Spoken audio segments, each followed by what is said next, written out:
Dear friends, this Shabbat, we read a double portion of Vayakhel-Pekudei, and we actually finish the second book of the Torah.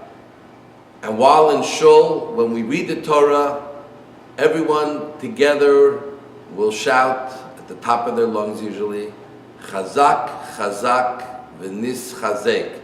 Be strong, and be strengthened. Every time we finish a book, it gives us more strength to continue on, learning from it and growing from it and moving ahead.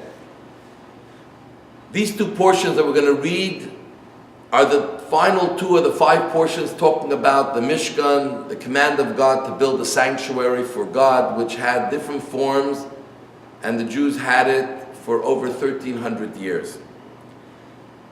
But the Torah tells us about the Mishkan, the tabernacle, in great detail.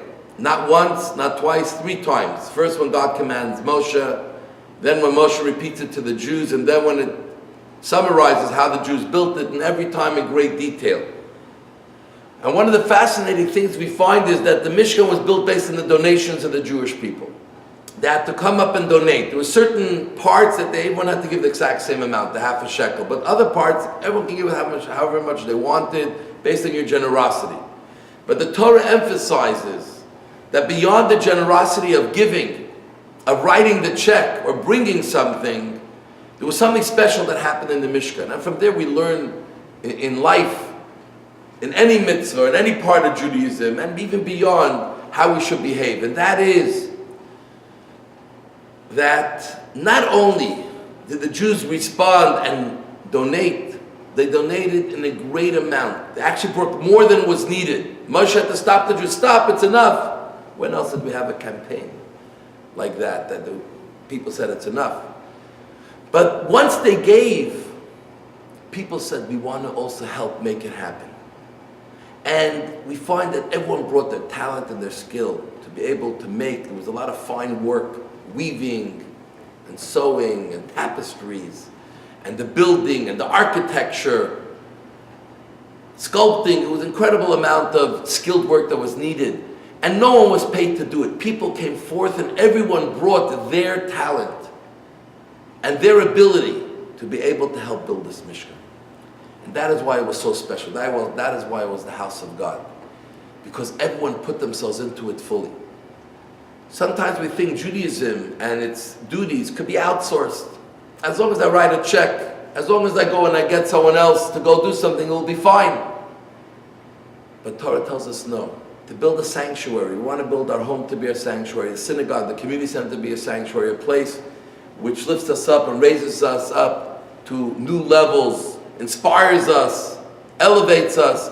If we want to build something like that, it will not happen just by writing a check or outsourcing or paying for a holiday.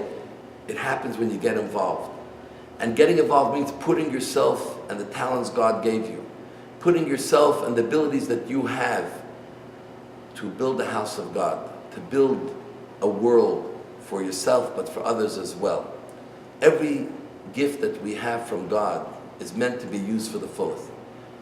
And the Rebbe would always encourage people, if they were artists or they had other talents, use it to further goodness, use it to further kindness, use it to further knowledge of God and morality and the true things that we need. And this is what's key, what we learn from the Mishkan. Get involved.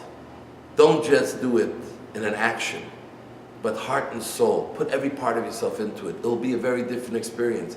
The actual partaking in doing the mitzvah is the greatest reward that the rabbis tell us, because when you put yourself into something and use every part of the gifts God gave you to do something good or to do what's right, that itself is the most rewarding thing that you'll ever have. You don't need any other rewards.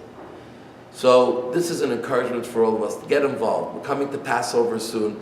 Take the next few weeks and do something to prepare for Passover. Don't just show up at the Seder. Do something. Prepare physically, spiritually, mentally. Come and study. Do something to prepare that when you come into Passover, it's not just you showed up or you wrote a check to come somewhere, but you actually put yourself into it, and the experience will be a whole different one. And this is for every part of Judaism, and the truth is every part of relationships in life. May God bless you all to be able to constantly keep that in mind and live life according to that, and it's a very different life. Life becomes a full sanctuary every moment of our lives. And may God bless every one of you. We love you all, and we love to have a great Shabbat of Chazak. Candlelighting time in Montreal is 5:34 p.m. And I want to remind you this Saturday night, daylight savings times, we spring forward, push the clock up for 1 hour, and all the best.